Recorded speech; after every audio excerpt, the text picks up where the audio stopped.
Hello friends, मैं महेंद्र प्रताप सिंह आप सबका स्वागत करता हूं आपके अपने चैनल इंग्लिश की बात में, जहां होगी केवल इंग्लिश की बात। अपने टॉपिक चल रहे थे नरेशन और उसके काफ़ी सारे रूल मैंने क्लियर भी करवा दिए थे। आज उसका लास्ट जो है वीडियो नरेशन के लिए है। उससे पहले भी 2-4 टॉपिक अपने कंप्लीट हो चुके हैं। आपको पता है सभी कम्पिटिटिव एग्ज़ाम्स के लिए हमने ये ग्रामर के टॉपिक से स्टार्ट किए हुए हैं। इसमें 10th और 12th RBSC बोर्ड और CBSE बोर्ड भी इसमें शामिल हो सकते हैं, आराम से इनको लर्न कर सकते हैं। उम्मीद आपको बहुत अच्छे समझ में आ रहा होगा। तो वीडियो चालू करने से पहले मैं चाहूँगा कि आप जो देख रहे हैं उसके जो राइट साइड है उस तरफ एक रेड बटन है सब्सक्राइब का, प्लीज़ उसको सब्सक्राइब कर दें और वीडियो को कंटिन्यू देखें, बिना स्किप किए देखें, पूरा समझें। और अगर कहीं समझ में नहीं आ रहा तो आप आराम से यहाँ कमेंट बॉक्स में कमेंट कर सकते हैं। अपने जो लास्ट रूल था वो लगभग इसका आ चुका था 11th रूल, और ये था यदि रिपोर्टेड स्पीच एक्सक्लेमेटरी हो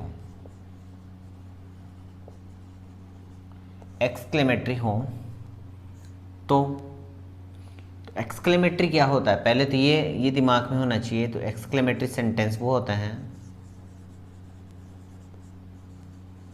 एक्सक्लेमेटरी सेंटेंस वो सेंटेंस होते हैं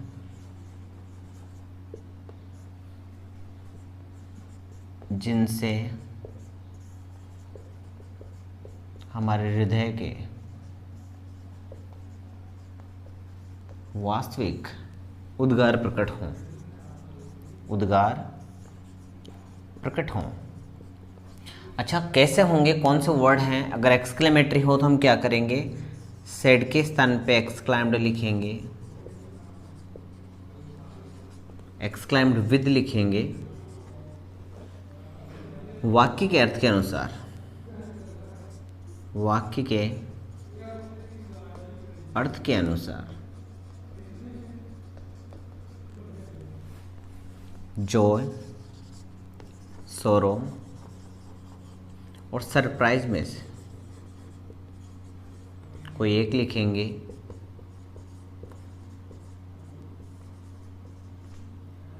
एक लिखते हैं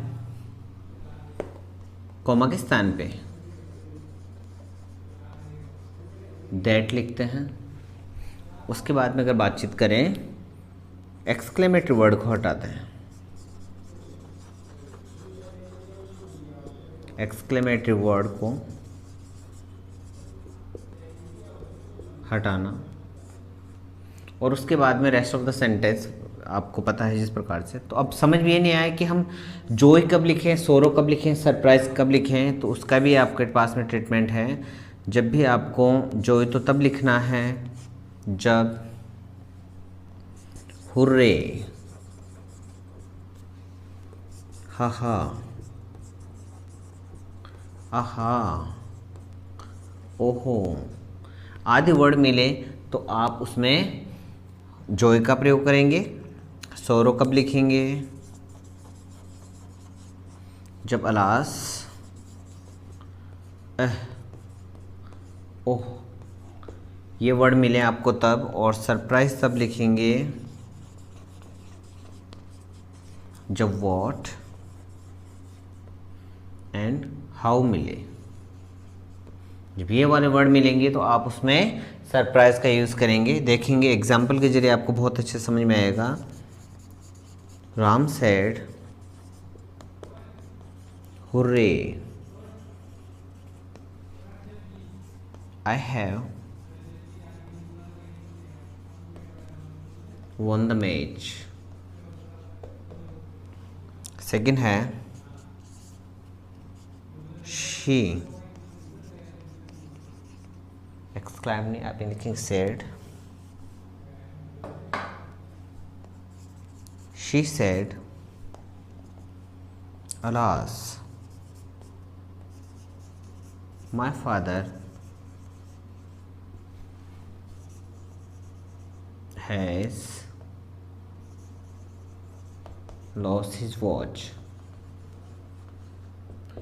इस प्रकार से आपने देखे 2 सेंटेंस हैं और इनका आपको आराम से ट्रांसलेशन करना है। जैसे आपको हुर्रे, आहा, ओहो ये वो वर्ड होते हैं। अब इसको आप पहले आराम से समझ, उसके बाद में ट्रांसलेशन देखेंगे। अपने जो भी इसको ट्रांसलेट कर रहे हैं हम इनडायरेक्ट नरेशन में, उसको बाद में देखेंगे। पहले ये देखते हैं कि एक्सक्लेमेटरी सेंटेंस क्या होता है। एक्चुअली एक्सक्लेमेटरी सेंटेंस वो होते हैं जिसमें विस्मयादिबोधक मार्क आते हैं, जिसमें विस्मय होता है, जिसमें हृदय के वास्तविक उद्गार सडनली प्रकट हो जाते हैं, उसको हम एक्सक्लेमेटरी सेंटेंस बोलते हैं। इसमें कुछ वर्ड होते हैं, ये वो वर्ड होते हैं जो सडनली अपने हृदय में जो भी बातचीत होती है उसको एक्सपोज कर दिया करते हैं। जैसे बहुत ज़्यादा खुशी, हुर्रे, हा हा, ओहो, हा हा, इन शब्दों से ऐसा लगता है जैसे बहुत ज़्यादा खुशी हो रही, अलास, ओह, तो उनसे लग रहा है जैसे दुख है। व्हाट, हाउ, ये सरप्राइज से रिलेटेड होते हैं। तो ऐसे जब एक एक दो दो वर्ड निकलते हैं तो अपने मानसिक जो अवस्था है उसके बारे में, या अपने हृदय की जो अवस्था है उसका हम जो सामने वाला जो व्यक्ति होता है उसको एहसास करवा दिया जाता है। तो करेंगे क्या, हमने लिखा राम एक्सक्लाइम्ड विद, उसके बाद में वाक्य के अर्थ के अनुसार अगर ये हुर्रे हैं, आहा है, आहा है, हो, ओहो है, तो हम जॉय लिखेंगे।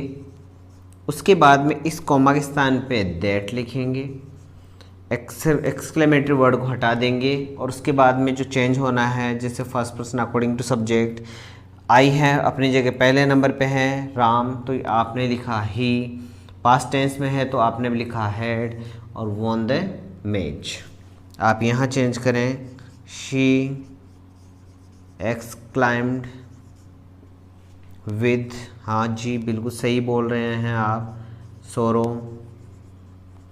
कॉमा के स्थान पे आपने लिखा दैट, यह है first person according to subject, आपने लिखा हर फादर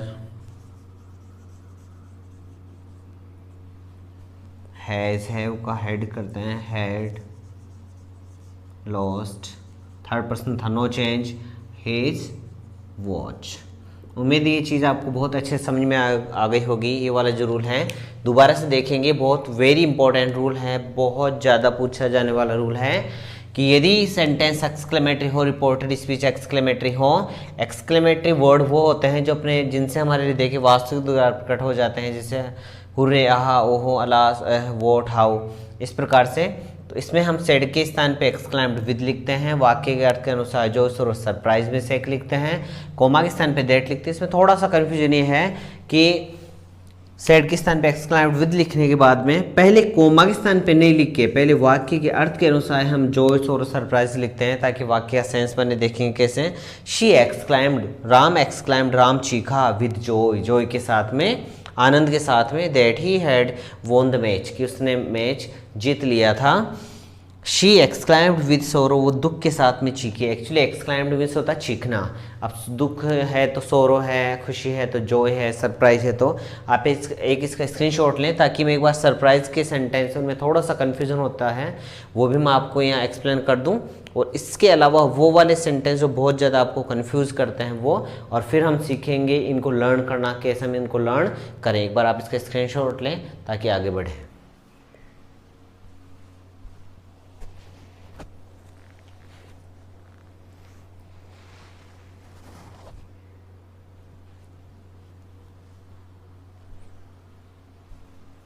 चलिए आगे बढ़ते हैं, इसी का एक आध रूल और देखते हैं ताकि आपको अच्छे से समझ में आए।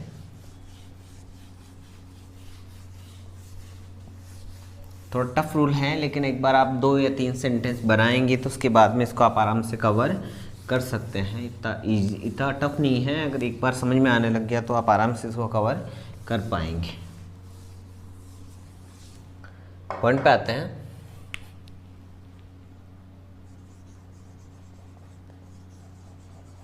Ram said, "What a fool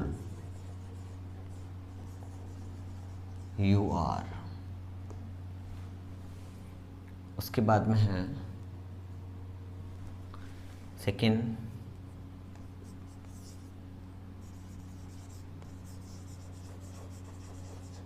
my father said,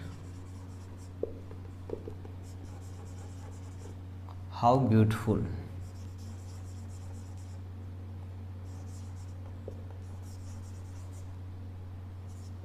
she is. Okay, इस पे चलते हैं। जब आपने देखा कि यहाँ वोट है और यहाँ हाउ है, तो सबसे पहले तो अपने दिमाग में रूल नंबर 3 आता है, जो किसी WH वर्ड से सेंटेंस स्टार्ट हो और उसका जो है हम रूल लगाना यहाँ स्टार्ट कर देते हैं। सेंटेंस इंटरोगेटिव हो और किसी भी सेंटेंस रिपोर्टेड स्पीच इंटरोगेटिव हो और उसका स्टार्ट किसी WH वर्ड या क्वेश्चन वर्ड से हो तो वो, लेकिन उसके जस्ट बाद में हेल्पिंग वर्ब हुआ करती थी। यहाँ आप देख पा रहे हैं एक्सक्लेमेशन मार्क है, ये वाला मार्क आपको देखने को मिलेगा लास्ट में। इट मीन्स एक डंडा उसके नीचे जो एक पॉइंट है वैसा, तो आप समझ जाएंगे रूल नंबर 11 है और आप इसको करना स्टार्ट करेंगे। राम EXCLAIMD एक्सक्लाइम्ड विद, आप एक्सक्लाइम्ड, अगर जो सरप्राइज है तो एक्सक्लाइम्ड विद सरप्राइज लिखे तो भी ठीक होगा और नहीं लिखे तो भी ठीक होगा। आप एक्सक्लाइम्ड भी लिख सकते हैं क्योंकि एक्सक्लाइम्ड का सेंस ही होता है आश्चर्य से चीखना। तो अगर आप विद सरप्राइज लिखे तो भी ठीक है, नहीं लिखे तो भी ठीक है। कॉमा के स्थान पे आपने लिखा दैट और उसके बाद में आपने देखा कि इसको थोड़ा ये सेंटेंस अजीबोगरीब है, जो भी एक्सक्लेमेटरी वर्ड है उसको आपने हटा दिया। अब आप इसको सीधा करेंगे पहले सेंटेंस को, यू आर अ फूल। जब इस सेंटेंस को आपने सीधा किया सब्जेक्ट हेल्पिंग वर्ब और उसके बाद में ऑब्जेक्ट के रूप में, तो आपने पाया कि सेंटेंस बना है you are fool, this is second person according to object. तो आपने देखा है ऑब्जेक्ट था नहीं, आप शी भी लिख सकते हैं और आप आई भी लिख सकते हैं। इजमार का वोजवर आपने किया, दोनों साथ वोज ही आना है। अब फूल हैं तो इससे पहले या तो आप वेरी का यूज़ करेंगे और या ग्रेटफुल, ग्रेटफुल। जब भी आप ये आए सरप्राइज वाला तो आप वेरी और ग्रेट का यूज़ करते हैं। आपको मैंने बताया वेरी आइदर ग्रेट। सर ऐसा क्यों, कब हम वेरी का यूज़ करें कब हम ग्रेट का यूज़ करें?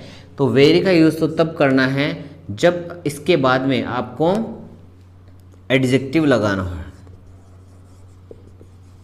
जब एडजेक्टिव आपको मिले तब आप वेरी का यूज़ करते हैं और जब आपको नाउन मिले तब आपको ग्रेट का यूज़ करना है। यहाँ फूल एक नाउन थी जिसको हम जैसे किसी को नेम देते हैं, यू आर फूल, तुम मूर्ख हो, तो उसके लिए आपने लिखा ग्रेटफुल। अब आप यहाँ देख पाएंगे आपने लिखा माई फादर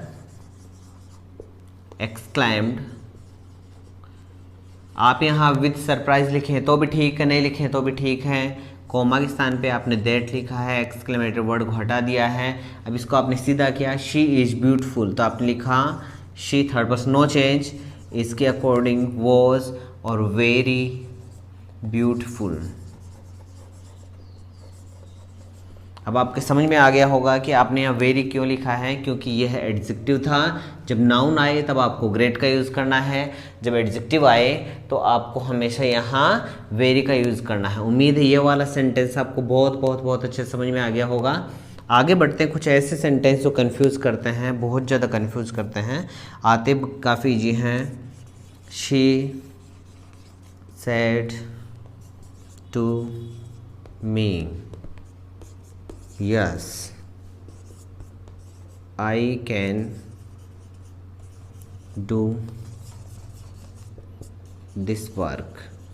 देख पा रहे हैं एकदम सिंपल सेंटेंस है, लेकिन यस नो टाइप सेंटेंस आते हैं जो काफ़ी कंफ्यूज कर जाया करते हैं। कई बार आप इनको समझ लेंगे तो दिक्कत नहीं आएगी। एकदम सिंपल सेंटेंस जैसा आप करते हैं वैसा ही करें आपने। आपको पता है रूल नंबर 1 है, रूल नंबर 1 है तो आपने देखा अफर्मेटिव या नेगेटिव था। अफर्मेटिव है, सेट के स्थान पे आपने टोल्ड लिखा, टू को हटाया, ऑब्जेक्ट को लिखा, कोमा स्थान पे दैट लिखा, उसके बाद में यस। तो शी टोल्ड मी दैट, तो इसके बजाय आप यूँ लिखना चालू कर देंगे शी रिप्लाइड मी। अब जस्ट केवल इतना आता, she replied me in the affirmative, in the affirmative. और अगर नेगेटिव हो तो इन द नेगेटिव। अगर ये नो हो तो आप लिख देंगे she replied me in the negative, she replied me in the affirmative and told, and told. और बताया, किसमें बताया? तो कोमा स्थान पे आपने लिख दिया दैट। दोबारा देखेंगे आप, अगर यस नो टाइप हो और या यस हो तो आप बोलेंगे she replied me in the affirmative, और नो हो तो नेगेटिव। उसके बाद में इसको करना चालू करेंगे एंड टोल्ड, कॉमा सेट के स्थान पे टोल्ड, कॉमा स्थान पे दैट, शी। अब वो का वही काम करना आप चालू कर देंगे first person according to subject, she could do this का आपने किया दैट, और वर्क का आपने लिखा है वर्क। उम्मीद है ये वाला सेंटेंस आपको समझ में आया होगा। एक और सेंटेंस लेते हैं, my father said no, you will not go। आपने देखा अफर्मेटिव से नेगेटिव सेंटेंस था, वो rule number 1, my father replied in the negative and said that। आपने देखा है या सेकंड पर्सन है, ऑब्जेक्ट तो आप ही नहीं लिख सकते, आप शी भी लिख सकते हैं और आई भी लिख सकते हैं। आपने अगर थर्ड पर्सन में चेंज किया, फर्स्ट पर्सन में किया है, तो ही को छोड़कर आप कुछ भी राइट कर सकते हैं। आई वॉन्ट गो। उम्मीद ये वाला सेंटेंस आपको बहुत अच्छे समझ में आ गया होगा कि जब भी यस में आए तो इन द अफर्मेटिव लिखेंगे, नो में आए तो इन द नेगेटिव लिखेंगे। ये वाला सेंटेंस अच्छे समझ में आ गया। इसका आपको मैंने बता दिया है कि वेरी का यूज़ तब करेंगे जब एडजेक्टिव आया हो, और जब यहाँ नाउन आए हो तब आपको ग्रेट का यूज़ करना है। आप एक स्क्रीनशॉट लें ताकि हम आगे बढ़ें। और भी हैं ऐसे रूल जो काफ़ी कंफ्यूज करते हैं एग्जाम्स में, तो आप उनको सीख जाएंगे।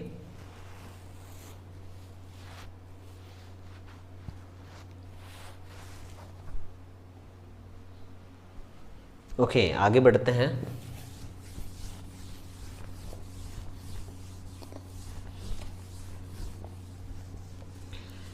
फिर से कुछ ऐसे सेंटेंसेस जो काफ़ी कंफ्यूज करते हैं उनको आप लिख लेंगे, जो आप बहुत अच्छे करते हुए भी आपके नंबर उसमें मार्क्स कट जाया करते हैं। कई बार इस एग्ज़ाम में आया है, उसके बाद में उनको डिलीट कर दिया गया था, लेकिन उसके बाद में उसका एक तोड़ निकाला गया कि डिलीट करने से बढ़िया है कि इस पर आप थोड़ा रिसर्च करके इसको अच्छे करें। सेंटेंस है और ये चैलेंज है आप लोगों से भी, आप भी मेरे साथ साथ में करने की कोशिश करें, देखिए आप कर पाते हैं। Sheela said to Geeta, I am your best friend. दिखने में बहुत इजी है ये सेंटेंस और करने की कोशिश करते हैं, एकदम सिंपल है। रूल नंबर 1 लगा, अफर्मेटिव हो तो आप लिखना चालू कर देते हैं। शीला टोल्ड गीता, कॉमा के स्थान पे आपने दैट लिखा है। दिखने बहुत इजी है, आई नो। आपने लिखा she according to subject was her best friend, लेकिन इस जगह आपका ये सेंटेंस एकदम सही नहीं माना जाएगा, क्योंकि अभी ये कन्फ्यूजन है कि आपने इस आई को सब्जेक्ट के अकॉर्डिंग बदला है या ऑब्जेक्ट के अकॉर्डिंग बदला है। ये थोड़ा कन्फ्यूजन है, क्योंकि अगर आप इसको सब्जेक्ट के अकॉर्डिंग बदलते हैं तो भी शी आना है, और ऑब्जेक्ट के अकॉर्डिंग बदलते हैं तो भी शी आना है। आपने ये सेकंड पर्सन था, इसको किसके अनुसार बदला? आपने अगर सब्जेक्ट के अकॉर्डिंग बदला है तो भी हर आना है, और ऑब्जेक्ट के अकॉर्डिंग बदला है तो भी हर आना है। तो मैं ये कैसे मानूं कि आपने ये आई शीला के अकॉर्डिंग बदला है? मैं ये भी मान सकता हूँ कि आई जो है आपने उसको गीता के अकॉर्डिंग बदला है। तो इन चीज़ों से बचने के लिए ये कंडीशन कब आती है? जब रिपोर्टिंग वर्ब का सब्जेक्ट और ऑब्जेक्ट दोनों सेम जेंडर हों, तब ये दिक्कतें बहुत ज़्यादा बढ़ने लग जाती हैं। जरूरी नहीं है लड़कियों का नाम हो या लड़कों का नाम भी हो सकता है। तो इससे बचने का सबसे सिंपल आइडिया है, जब अगर आपको रिटर्न में अगर ये एग्ज़ाम देने पड़े, सीता टोल्ड गीता, बहुत इजी आइडिया है दैट आपका ये था I according to subject first person according to subject आपने लिखा शी। ओके, तो ये गीता के अकॉर्डिंग भी हो सकता था, तो मैंने पहले लिख दिया कि सर आप इसको शीला माने, उसके बाद में लिखा वॉज हर, और सर इसको आप गीता मानेंगे क्योंकि मैंने ये हर गीता के अकॉर्डिंग लिखा है, और ये जो शी है वो शीला है, और उसके बाद में लिख देंगे बेस्ट फ्रेंड। मतलब जिसके अकॉर्डिंग आपने इनको बदला है उनका जो नेम है आप मेंशन कर देंगे ब्रैकेट में, ताकि कंफ्यूजन फिनिश। अब कोई नहीं बोल सकता है कि इसको आपने इसके अकॉर्डिंग बदल दिया। नो सर, ये जो शी है ये आई है, मैंने शीला के अकॉर्डिंग बदला है, क्यों शीला ने कहा है कि शी वॉज हर है गीता, गीता की क्या है? बेस्ट फ्रेंड है। इस प्रकार से आप ध्यान रखें, दोबारा सुनेंगे, जब भी रिपोर्टिंग वर्ब में सेम आपका सब्जेक्ट और ऑब्जेक्ट हो तब काफ़ी दिक्कतें आती हैं। और अगर इसको क्लियर करना हो, जिससे कई बार एग्जाम में आ चुका है, इसको डिलीट भी कर दिया गया था कि बच्चों को ये कन्फ्यूजन रहा कि यहाँ लिखा तो उन्होंने ठीक था, लेकिन शी किसके अकॉर्डिंग आया है, और ये हर किसके अकॉर्डिंग आया है तो वो एक्सप्लेन नहीं कर पाए और इस वजह से उनके मार्क्स भी कटे हैं। तो आप आगे से इस चीज़ का ध्यान रखेंगे। अब इसका आप एक बार स्क्रीनशॉट ले लें ताकि अब जो है इसको लर्न करवाने की स्टाइल है वो मैं आपको लर्न करवा दूँ अच्छे से, थोड़ा फास्ट लर्न हो जाएगा आपको।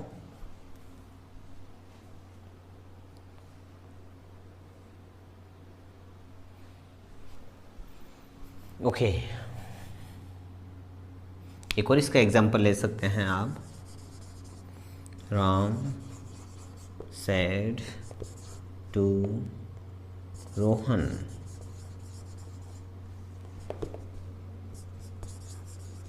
Y do I help you.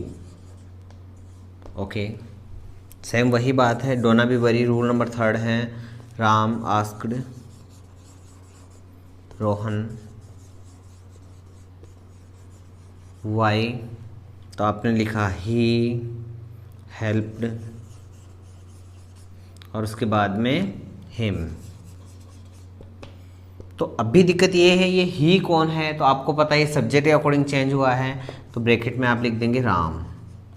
और ये हिम कौन है, आपको पता है ये object according to object change हुआ है, तो आप यहाँ लिख देंगे रोहन। उम्मीद है ये तो आपको बहुत अच्छे से समझ में आ गया होगा। अब हम चलते हैं किस प्रकार से इसको लर्न किया जाए। लर्न करने की सबसे इजी ट्रिक, नरेशन को कैसे लर्न किया जाए। सबसे बड़ी बात कि हम सेड के स्थान पे कैसे लर्न करें, सेड के स्थान पे कैसे लर्न किया जाए। ओके, पहले हम रूल्स राइट कर लेते हैं यहाँ।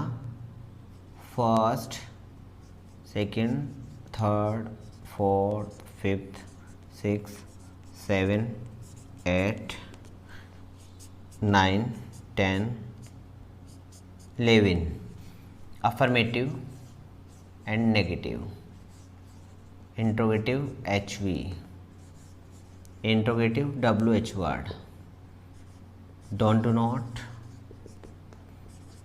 Please kindly, don't, do not, main verb, उसके बाद में बातचीत करें लेट, लेट्स, में, और उसके बाद में बातचीत आती है एक्सक्लेमेटरी सेंटेंस। ओके, अब चलते हैं हम सेड की तरफ। सेड के स्थान पे क्या लिखें, कॉमा के स्थान पे क्या लिखें, बहुत इजी है। आप देखेंगे अफर्मेटिव नेगेटिव, ये किसी के बारे में बताई जाने वाली बातचीत होती है। असर्टिव सेंटेंस के 2 पार्ट होते हैं, एक अफर्मेटिव और एक नेगेटिव। कोई भी चीज़ बतानी होगी तो या तो हम किसी के बारे में जो सेंटेंस बताएंगे वो सकारात्मक होगा या नकारात्मक। वह एक लड़का है, वह इंग्लिश नहीं पढ़ाता है, तो या तो किसी के बारे में सकारात्मक टिप्पणी होगी या नकारात्मक। तो बताते हैं तो टोल्ड, टेल मीन्स बताना, टोल्ड लिखेंगे सेड के स्थान पे। अफर्मेटिव नेगेटिव हो तो टोल्ड। जब हम इंटरोगेटिव होता है, इंटरोगेटिव मीन्स होता है क्वेश्चन, और क्वेश्चन हमेशा पूछे जाते हैं। इट मीन्स क्वेश्चन जो भी होंगे उनके स्थान पे लिखेंगे आस्क्ड, क्योंकि क्वेश्चन हमेशा पूछे जाते हैं। इसलिए क्वेश्चन चाहे वो हेल्पिंग वर्ब से हो चाहे से WH वर्ड से, उससे हम पूछते हैं, तो पूछने को हम बोलते हैं आस्क। तो कोमा के सेड के स्थान पे लिखेंगे आस्क्ड। उसके बाद में आती है डोंट। डोंट जब भी हम बोलते हैं इंपेरेटिव सेंटेंस में तो मनाही के लिए बोलते हैं। तो आपने देखा होगा ये रिक्वेस्ट की जाती है, सॉरी फॉरबेड। फॉरबेड का सेंस मीन्स होता है मना करना। तो डोंट मीन्स भी हम कब बोलते हैं, मना करने के लिए। प्लीज़ और काइंडली हमेशा रिक्वेस्ट करने के लिए बोले जाते हैं। जब भी किसी से रिक्वेस्ट करते हैं तो हम प्लीज़ अथवा काइंडली बोलते हैं। और प्लीज़ और kindly plus don't, do not, इसका मतलब रिक्वेस्ट के साथ में सेड के स्थान पे तो रिक्वेस्ट होगी और कॉमा स्थान पे नोट टू का यूज़ किया जाएगा। जब मेन वर्ब होगी तो उसमें ऑर्डर भी हो सकता है, ऑर्डर भी हो सकता है, उसमें सजेशन भी हो सकती है। क्योंकि मेन वर्ब से स्टार्ट होने वाले जो सेंटेंस होते हैं उनमें रिक्वेस्ट भी हो सकती है, ऑर्डर भी हो सकता है, सजेशन भी हो सकती है। तो इसमें आप सभी चीज़ें एक बार आप राइट कर लेंगे। लेट, इसमें हमेशा परमिशन मांगी जाती है और इसमें हमेशा रिक्वेस्ट के साथ में परमिशन मांगी जाती है। लेट्स, लेट्स हमेशा प्रपोज करने के लिए किया जाता है, प्रपोज्ड। लेट्स, क्योंकि ये एक प्रपोजल होता है, चलो ये काम करते हैं, चलो वो काम करते हैं। मे हमेशा विश करने के लिए किया जाता है, may God bless you wish करने के लिए किया जाता है। और एक्सक्लेमेटरी में आपको पता है EXCLAIMED, एक्सक्लाइम्ड विद राइट करते हैं। उम्मीद है सेड के स्थान पे जो है आपको समझ में आ गया होगा। एक बार दोबारा से आप देखेंगे, इसमें दोबारा से देखने की कोशिश करें। अफर्मेटिव नेगेटिव सेंटेंस जो एक असर्टिव सेंटेंस के दो पार्ट होते हैं वो हमेशा बताए जाते हैं, तो बताने को हम बोलते हैं टेल करना, टोल्ड। क्वेश्चन हमेशा पूछे जाते हैं इसलिए आस्क, डोंट मीन्स मना करना इसलिए फॉरबेड, प्लीज काइंडली से जब भी स्टार्ट हो रिक्वेस्ट, मेन वर्ब होती है तो हम रिक्वेस्ट भी कर सकते हैं, ऑर्डर भी कर सकते हैं, मना भी कर सकते हैं, सजेशन भी ले सकते हैं, एडवाइस भी कर सकते हैं, इंक्वायरी भी कर सकते हैं। तो उनमें जो सूटेबल वर्ड हो वो लेट हमेशा रिक्वेस्ट के साथ में जो परमिशन मांगी जाती है वो रिक्वेस्ट के साथ में की जाती है। लेट्स जो हमेशा प्रपोज करने के लिए किया जाता है। मे जिसमें हमेशा विश करने के लिए करते हैं, भगवान आप खुश रहें, भगवान आप अच्छी जॉब हासिल करें, इसमें हमेशा विश होती है। और एक्सक्लेमेटरी सेंटेंस में एक्सक्लेमेटरी लिखते हैं। ये समझ में आ गया होगा। उसके बाद में कोमा की बातचीत करें तो कोमा आप एक झटके में ही लर्न कर सकते हैं कि 14, 15 से आप क्या कर सकते हैं, जो 10 और 11 रूल हैं उनको लर्न कर सकते हैं। 14, 15 देखेंगे कैसे, 1 for if and 1 for WH word. ये तो रहे जब भी हेल्पिंग वर्ब से स्टार्ट हो या मेन इंटरोगेटिव हो, तो ये तो एक तो इफ से जब भी कोई हेल्पिंग वर्ब से स्टार्ट होगा तो इफ, और WH वर्ड से स्टार्ट हो WH वर्ड। 4 में होता है दैट, जिसमें एक होता है अफर्मेटिव नेगेटिव, एक होता है मे वाला सेंटेंस, एक होता है लेट्स वाला, और एक होता है एक्सक्लेमेटरी सेंटेंस। दोबारा देखेंगे, 14, 15 का सेंस है 1 for if, 1 for WH word, और 4 का मतलब होता है 4 जगह दैट का यूज होता है। कहाँ कहाँ होता है, एक अफर्मेटिव नेगेटिव सेंटेंस में मे से सेंटेंस स्टार्ट होता, और उसके बाद में है लेट्स है, और उसके बाद में एक्सक्लेमेटरी। और 5 पे आता है 2, 1 2 3 4 5। पहला है मेन वर्ब आप बोल सकते हैं, दूसरा है डोंट नॉट वाले में 2 आता है, प्लीज अथवा काइंडली वाले में आता है PK, और डोंट वाले में भी नॉट 2 का यूज़ किया जाता है, और उसके बाद में है लेट, जहाँ भी 2 का यूज़ किया जाता है। ये आप बोल सकते हैं इंपैरेटिव सेंटेंस में। इंपैरेटिव सेंटेंस में 2 का यूज़ किया जाता है। इट मीन्स इसको आप आराम से समझें। कोमा के स्थान पे लर्न करना बहुत ज़्यादा ईजी है। आप बोलेंगे 14, 15, 14, 15, या बोलेंगे 11, 45। 14, 15 ठीक है। 1 for if, 1 for WH word. ये जब भी हेल्पिंग वर्ब से स्टार्ट हो तब इफ़ का यूज़ करते हैं, और किसी हेल्पिंग वर्ब से स्टार्ट नहीं होकर WH वर्ड से स्टार्ट हो तो WH वर्ड लिखते हैं। 4 है, उसमें दैट का यूज़ करते हैं। कब कब, जब सेंटेंस अफर्मेटिव नेगेटिव हो, रिपोर्टेड स्पीच अफर्मेटिव नेगेटिव हो, मे से स्टार्ट हो, या फिर लेट से स्टार्ट हो, या फिर एक्सक्लेमेटरी हो, तब दैट का यूज़ करते हैं सेट के स्थान पे। और जब इंपैरेटिव सेंटेंस आए, इंपैरेटिव 5 प्रकार के होते हैं, main verb, don't, do not, please kindly, don't not and let, तो इन सब के साथ में 2 का यूज़ करते हैं। उम्मीद ये वाली चीज़ आपको बहुत अच्छे से समझ में आई होगी। और उसके बाद में एक इंपैरेटिव सेंटेंस को छोड़कर जो भी हैं उसमें PT एक का रूल हम लगाते हैं। पहले प्रोनाउन चेंज करते हैं, जो सन बटे 123 के रूल में चेंज करते हैं। उसके बाद में टेंस है तो PPF, पूरा प्रेजेंट, पूरा पास्ट, पूरा फ्यूचर, पूरा पास्ट। 1 2 3 4, 1 का 3, 2 का 4। इट मीन्स सिंपल को हम परफेक्ट टेंस में करते हैं, पास्ट सिंपल को पास्ट परफेक्ट में, और पास्ट कंटिन्यूअस टेंस को पास्ट परफेक्ट कंटिन्यूअस टेंस में करते हैं। और बाकी इजी है, पूरे प्रेजेंट को पूरे पास्ट में कर देते हैं, और पूरे फ्यूचर को पूरे पास्ट में करते हैं। एडवर्ब का है तो अपने आप को आप प्रेजेंट टेंस में मानते हैं और एक एक कदम पीछे बोलते जाते हैं। इस प्रकार से आपका ये नरेशन बहुत अच्छे से लर्न हो सकता है। दोबारा देखेंगे, सेड के स्थान पे लर्न करना बहुत ईजी है। जो ये डिमांड करते हैं वही चीज़ इधर लिखी जाती है। अफर्मेटिव नेगेटिव बताया जाता है इसलिए टोल्ड, क्वेश्चन हमेशा पूछे जाते हैं इसलिए चाहे हेल्पिंग वर्ब से स्टार्ट हो चाहे WH वर्ड से स्टार्ट हो तो उसमें हम पूछते हैं आस्क। डोंट हमेशा मना करने के लिए होता है तो फॉरबेड। प्लीज़ काइंडली हमेशा रिक्वेस्ट करने के लिए होता है तो प्लीज़ काइंडली रिक्वेस्ट।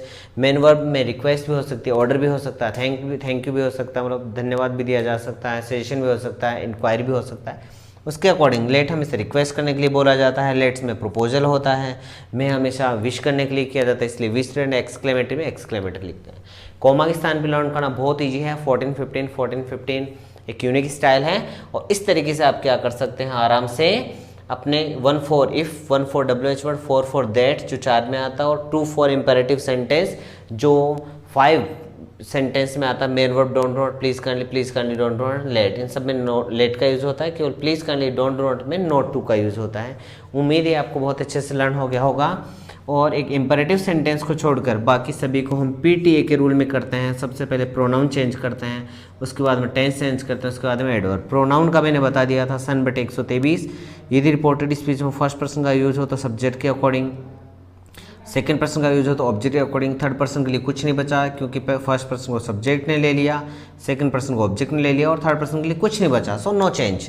उसके बाद में टेंस है तो पूरा प्रेजेंट पूरा पास्ट, पूरा फ्यूचर पूरा पास्ट। पूरे प्रेजेंट को पूरे पास्ट में आना है और पूरे फ्यूचर को पूरे पास्ट में आना है। फ्यूचर का पास्ट में लाना बहुत ईजी है, शेल का शुड एंड विल का वुड, मे का माइट एंड जो कैन का कुड, बस यही होता है। और अगर प्रेजेंट का है तो present simple, past simple, present continuous tense, past continuous tense, present perfect tense, past perfect tense, present perfect continuous tense, past perfect continuous tense में चेंज होता है। इसके खुद के जो 4 होते हैं तो पहले को तीसरे में करते हैं, दूसरे को चौथे में करते हैं। It means it's also too easy. ये बहुत सरल हैं। इसमें कोई भी कन्फ्यूजन रहा हो तो आप आराम से कमेंट बॉक्स में राइट कर सकते हैं। वीडियो को लाइक ज़रूर करें। वीडियो अगर आपको पसंद आया तो चैनल को सब्सक्राइब जरूर करें। जो रेड है उसको आप रेड नहीं रहने दें, उस पर क्लिक करेंगे, बेल आइकन पर प्रेस करें ताकि लेटेस्ट नोटिफिकेशन जो है आप तक पहुंचते रहे हैं। Thank you, thanks a lot.